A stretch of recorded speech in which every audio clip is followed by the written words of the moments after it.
YouTube absolutely loves to promote top creators like FaZe Sway, who play creative all day and complete the hardest, most vigorous high ground retakes in the world. But rarely do you ever, and rarely does he ever, use that in a real game scenario. That leaves us with the question, what are the realistic high ground retakes that you guys need to do in a real game scenario? Well, today we're going to be answering that question by talking about some beginner to intermediary level high ground retakes that you guys are going to be able to do today if you practice for only a couple of hours. So buckle up and get ready for the video, but before the video begins, I do have a favor to ask of you guys, and that is to subscribe to the channel if you guys aren't subscribed already, because we just passed 1,500 subscribers. I am so incredibly grateful for you guys, but over 98% of you guys aren't subscribed to the channel yet, and I make this content for you guys, so if you guys appreciate me, then please show that love by hitting that subscribe button, totally free, and it makes me really happy. So let's get to 2,000 subscribers and let's get into the video.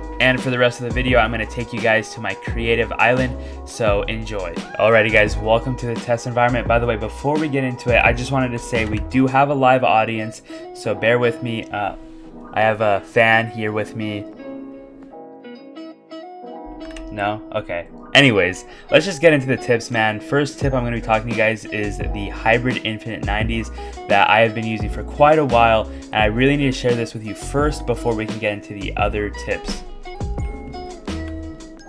Now I'm going to start things off by just showing you what the hybrid infinite 90s looks like. And that's how that looks like. So I can do basically infinite 90s at a very quick pace. So if you guys are not aware already, there are multiple types of 90s you guys can do, one of which is the Bizzle 90s, where you place a wall in front of you to the right and you do that multiple times in a row. But you'll find out that doing these types of 90s will get you jump fatigued pretty quickly. So if you watch me do more than 3, I start getting jump fatigued, and now I can't really jump unless I wait a few seconds. So typically the solution to that would be you do 3 90s, and then you go up, and then you do 3 more 90s. But wasting that time to go forward one actually is dead time, and it allows your opponent to get an edge on you. So we're going to be cleaning that up by doing infinite 90s, which looks something like this, where you run along the edges and it phases you above the floor every single time once you get into the corner. The only problem with this is it's a little bit slower than Bizzle 90s or Spider 90s. Spider 90s, of course, being the one where you only put the sidewall up. So the idea here is that you would do 2 90s that are faster, and then you would erase the jump fatigue that you'd get by doing your third 90 as an infinite 90. So you would basically jump, jump, not jump, jump, jump, not jump. And if you guys get this down properly, it's basically one of the fastest infinite 90s you guys can do, and we're going to be applying it to multiple high ground retakes. So you guys need to get this one down before we can really move on and master other high ground retakes. Now guys, once you've mastered that form of infinite 90s, I want you guys to look at this next high ground retake tip, which is the extended cone placement. It's going to look something like this. You do your 90s, and then when you're facing your opponent, you want to extend the ramp and then place a cone, which means that they can't build there and you can continue doing 90s. Now the reason why this one is very important is because you start learning about piece control when you do high ground retakes, and when you extend out a cone that high, it means that that's a building spot that your opponent cannot take over. If you extend your builds out and allow your builds to do the work for you, you're going to easily find out that high ground retakes are really not that complicated. It's just about trying to overwhelm your opponent with your own builds. So I want you guys to head into creative, and I want you to start doing infinite 90s and try to incorporate the cone after every few goes. And guys, when you watch creative warriors like FaZe Sway or whatever, you'll actually find that they use this form of extended manipulation where they extend out ramps, cones, even like extra walls and whatnot. So this idea of extending out your builds to work for you is not really a foreign concept at all, and this is me trying to introduce you guys to that and get your mindset in the right focus, because once you guys get that down, doing the more advanced tricks is going to become a lot easier. You need to have a solid building block, a solid foundation in order to move on and advance yourself to more intermediary and advanced high ground retakes. Alright guys, for the next high ground retake, I'm going to be talking to you guys about the double ramp side turn. Now this one is one that I actually use in my routine a lot. I'm going to show you how it goes right now. As the title suggests, you will do a double ramp, which means that you put a ramp behind your back and a ramp in front of you, giving you vertical coverage. So if there's a guy on top of you and you're trying to regain the high ground, hence the term high ground retake, you're going to be completely covered.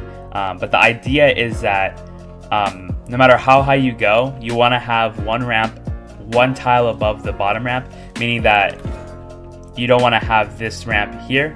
You want to have the ramp above you be one tile higher than the bottom one. So we're going to remove that one right now. But then the idea is you get to the top of this ramp or close to the top, and then you turn around and you place a wall behind the top ramp. Then you can either go to the left or right. I usually like going to the left, and then I place a wall and a ramp and I connect myself. So this concept isn't entirely difficult, but it does catch your opponents off guard because you're basically cutting off the rotation. They're going to think oftentimes you're going to go up, put cones down, edit it, and go up from there. But this way is a little bit different. It's going to catch them off guard, and then you're going to be in a position where you can utilize the previous tips I gave you, where you can place a cone, the extended cone, and then you can start doing 90s because now you have more protection. Now, all of a sudden, you're on the high ground. You didn't use entirely too many mats. You caught your opponent off guard, and now you have the prime position. And once again, guys, I know this isn't entirely flashy, but the idea is you're going to use this in game. I'm trying to show you guys the stuff that's practical even at the highest competitive level. Just because creative warriors might do insane high ground retakes, it doesn't mean that's what you use in game.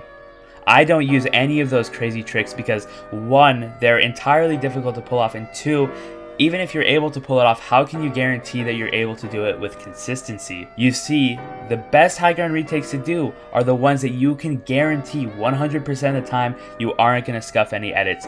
And while you want to include some more intermediary tricks that might take a little bit of finesse to pull off, you don't want to do anything entirely difficult such that you mess up an edit or you aren't able to catch yourself and you end up dying because of fall damage or whatever. You just want to do the stuff that is concise, works, and you want to mix in a couple of those different tricks such that you stay unpredictable. With that said, I think it's very important that we build up that sense of unpredictability by allowing ourselves to learn multiple high ground retakes that will work in almost any scenario. So I'm going to show you guys another variant of that, which is the double ramp Thwifo cone. Now the way this one works is, once again, you're going to start from the position of having a double ramp, ramp behind you, ramp in front of you, give yourself that vertical protection. But instead of instantly going to the side cone as you see here, what we're instead going to do is we're going to build up a little bit before we end up making our play for high ground, turning around and making that play, of course. So in this case, you're going to want to have both ramps be at the same level, meaning that you want to place this extra ramp on the bottom one. Then you want to actually come up towards the top, turn around, place two walls and cones, and then you're going to go up again, place walls and cones, and you're going to keep doing that until you feel as though you're at least making a little bit of ground on your opponent, who's still going to be over there somewhere on the high ground. And once you feel like you're able to make a move on them, you can turn around and do that side jump again, incorporating this extended cone manipulation.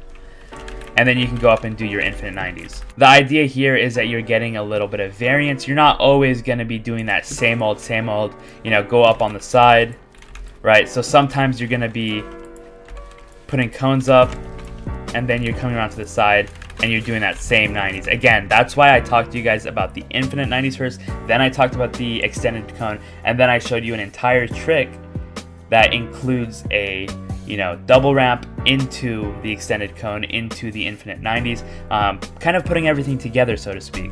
Finally, I want to show you guys a trick for when you're doing playground 1v1s and you guys obviously both start at the even playing field and you go at the same time. This is how you can solidify the high ground almost every single time. Trust me, I use it, and you guys want to mix it into your rotation. You don't want to do it every single time because then you're going to become expected. People are going to expect your next play, and that's not always a good thing. So you want to mix this in maybe once every few rounds, and the idea here is that you want to get aggressive on your opponent and you want to take over piece control. So you want to go up 1, do your bizzle 90, do a spider 90. Again, kind of playing into those previous 90s that I talked about earlier. But this time when you extend your cones out, instead of running away and doing infinite 90s, I actually want you guys to get a little aggressive. And now that you have this cone ownership, I want you guys to try a side jump where you land on top of the ramp. I'm going to do that one more time for you guys. So you want to jump earlier on, probably in the first third of the ramp. You want to dismount, and you want to try to get a floor and then a ramp. The idea here is that if you jump early enough, then you will actually be on top of the lowest side of the ramp, which makes it easiest for you. You want to get your walls down, and then wherever your opponent is, whether he's on the right side or in front of you, you're going to place extended cones to match that, and then you're going to do your infinite 90s, however you decide to do it. But the idea is that you're adding a little bit of variance. You're getting aggressive on your opponent. If your opponent decides to get aggressive against you, you're going to be the first person to take that cone right there.